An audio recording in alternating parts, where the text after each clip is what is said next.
Salut tout le monde! Aujourd'hui à Top Jeu, je vais vous parler de la matinée des monstres. C'est un jeu de 2 à 4 joueurs pour nos 6 ans et plus. C'est le jeu spécial que j'avais hâte de vous parler, que j'ai reçu de Gladius.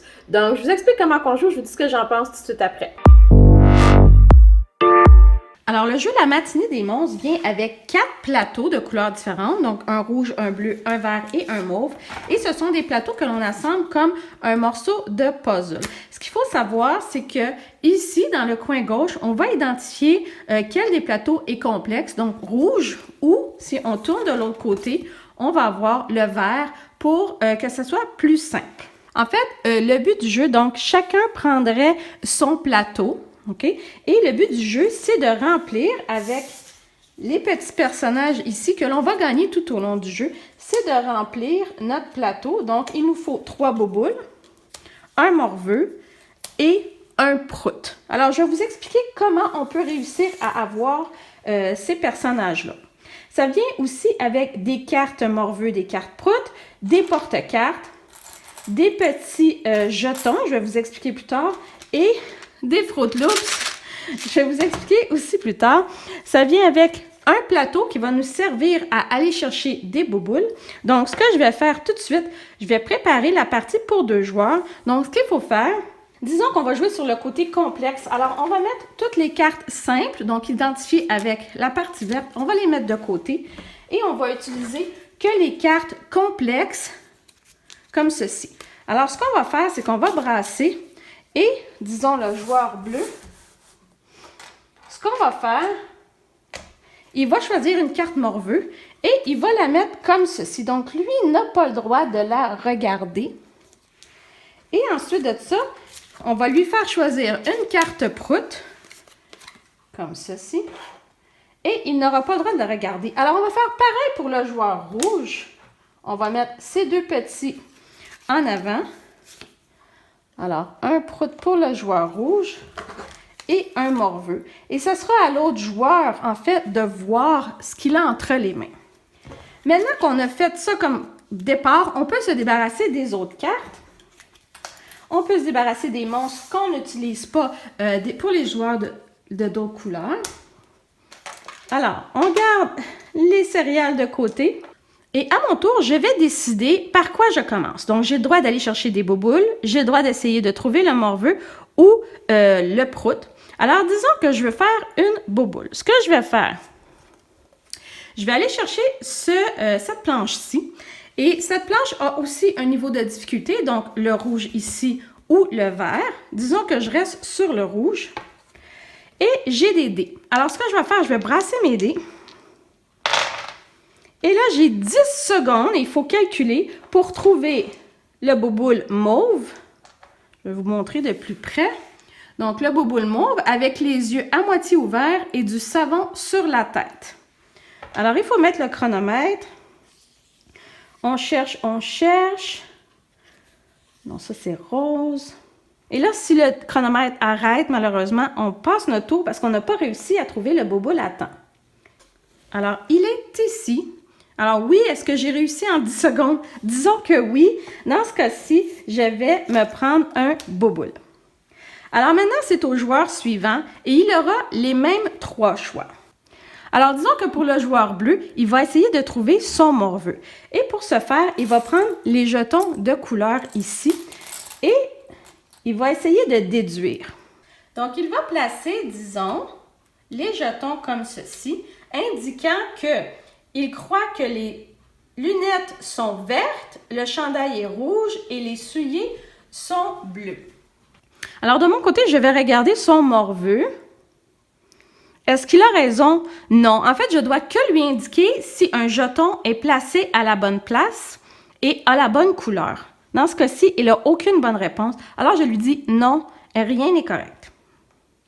Alors, c'est à mon tour. J'ai encore le choix de prendre ou de tourner les dés pour les bouboules, ou d'essayer de déduire ce que porte mon morveux, ou d'essayer de déduire ce que porte mon prout. À ce moment-là, pour le prout, on utilise la section de droite. Donc, je peux dire, est-ce que mon prout a un chapeau rouge? Alors, l'autre joueur va regarder. Il va me dire, non, il n'a pas de chapeau rouge. Alors, ce que je vais faire, je vais prendre des Fruit Loops et je vais éliminer les chapeaux rouges puisque je sais que mon prout a les chapeaux bleus, un chapeau bleu. Je peux prendre des Fruit Loops de n'importe quelle couleur, ça n'a vraiment pas d'importance. C'est maintenant à l'autre joueur. Disons qu'il continue à essayer de trouver son morveux. Alors, il n'avait rien de bon. Disons qu'il essaye. Alors, moi, je vais lui dire, oui, tu as une bonne réponse. Alors, il va mettre un Fruit Loop ici sur la case. Donc, je n'ai pas à lui dire quelle est la bonne réponse. C'est à lui de deviner. Dans ce cas-ci, il avait raison pour le chandail vert. C'est à mon tour. Est-ce que mon prout a une montre? Donc, on a le droit de poser la question sur n'importe quelle catégorie ici pour finalement deviner ce que le prout porte au complet. Quel chapeau, quelles lunettes, qu'est-ce qu'il porte au cou, au bras et qu'est-ce qu'il porte dans les pieds. Donc là, j'ai demandé, est-ce que mon prout a une montre? Alors, mon adversaire va me dire non. Donc, je sais qu'il porte un bracelet. Alors, je vais aller cacher toutes les montres avec mes Fruit Loops. C'est maintenant à l'autre joueur. Il continue à déduire son morveux. Donc, il a le choix de changer ou de ne pas changer ces choses. Alors, comment déduire? Dans le fond, ici, il savait que rien n'était placé correctement. Donc, il sait que le bleu ici, ce n'est pas lui qui est bien placé. Il sait aussi que le vert n'est pas bien placé en haut. Donc, il sait maintenant que le vert du centre, c'est la bonne couleur. Maintenant, il peut essayer le rouge. Disons que le rouge était mal placé. Disons qu'on essaye en bas. Et disons qu'on essaye un autre. Non, le vert est mal placé ici. Donc, il va essayer de placer comme ceci. Est-ce qu'il a raison? Oui, il a raison. Les trois sont bons. Donc, il peut remplir sa planche. Et à ce moment-là, il va recevoir son morveux qu'il peut placer sur sa planche. Il lui reste maintenant 3 bouboules et un prout à deviner. C'est à mon tour.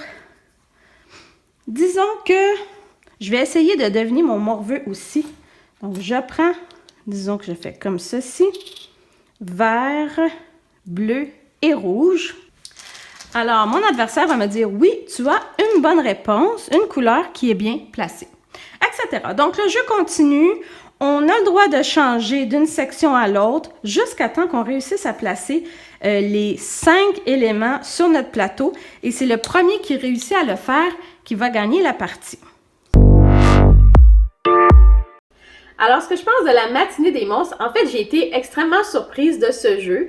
Bien surprise. D'abord, j'ai beaucoup aimé le fait que les plateaux ils ont un côté simple et un côté complexe. Et j'ai trouvé ça intéressant parce que souvent, c'est difficile de jouer avec les très petits et des plus vieux. Et ce jeu-là permet de le faire. Donc, on peut donner le côté facile à nos plus jeunes et un côté plus complexe aux plus vieux. J'ai beaucoup aimé les couleurs. Tout est vraiment, vraiment bien fait pour ça. Ensuite de ça, ben, ce qu'il faut comprendre, c'est qu'il y a vraiment 3 parties à ce jeu. Donc, il y a la partie qui est où il faut essayer d'avoir les bouboules. Et ça, j'ai trouvé que c'était une partie un peu comme le chercher-trouve. Hein? Il faut trouver rapidement la combinaison de nos petites bouboules. Ça, c'est agréable. Ensuite de ça, il y a la partie où il faut trouver ce que les morveux portent. Alors ça, c'est beaucoup comme le mastermind. Et ça, j'ai trouvé ça très intéressant aussi. Et finalement, il y a la partie ici pour le prout qui est beaucoup comme le Guess Who, où il faut trouver ce que le prout porte en éliminant, en posant des questions et éliminant tranquillement certains éléments. Donc ça, c'est agréable, le fait que nos enfants ont leur propre plateau et qu'ils peuvent décider quelles actions ils veulent faire à quel moment pour essayer de trouver leurs 3 personnages. J'ai trouvé ça vraiment génial. Donc les personnages, ils sont vraiment, vraiment beaux, comme vous pouvez voir. Ils sont vraiment géniaux. Le graphiste est magnifique là-dessus. Les dés pour trouver les bouboules, c'est vraiment facile. On voit très bien la différence des yeux, les yeux fermés, les yeux ouverts et tout ça. Donc, aucun problème avec les dés. J'ai adoré les Fruit Loops, même si dans le fond, tout ce que ça sert, c'est à les poser pour éliminer ce que l'on élimine dans la section pour les proutes. C'est vraiment le fun d'avoir ça, comme si on était au petit déjeuner. Ensuite, les cartes, géniales. Encore une fois, regardez-moi comment ils sont jolis. Et encore une fois, eh bien oui, on a des cartes faciles et des cartes plus complexes. Donc, ça s'adapte très, très bien au jeu. Donc, génial. Les petites pastilles pour jouer à la partie un peu mastermind, essayer d'éliminer et de trouver ce que le morveux porte. Ça, c'est génial. Donc, côté composante, j'ai beaucoup aimé. Côté jeu, j'ai beaucoup aimé aussi. Je trouve que c'est agréable de changer, de pouvoir décider lequel on veut faire maintenant, lequel on veut faire plus tard. Donc, j'ai beaucoup aimé ce jeu-là. Moi, je vous le recommande grandement et je pense qu'on va le garder un petit bout de temps. Même si les miens sont plus vieux, on a eu beaucoup de plaisir avec ce jeu-là. Donc, moi, je vous le recommande et je vous dis à la prochaine. Bye bye!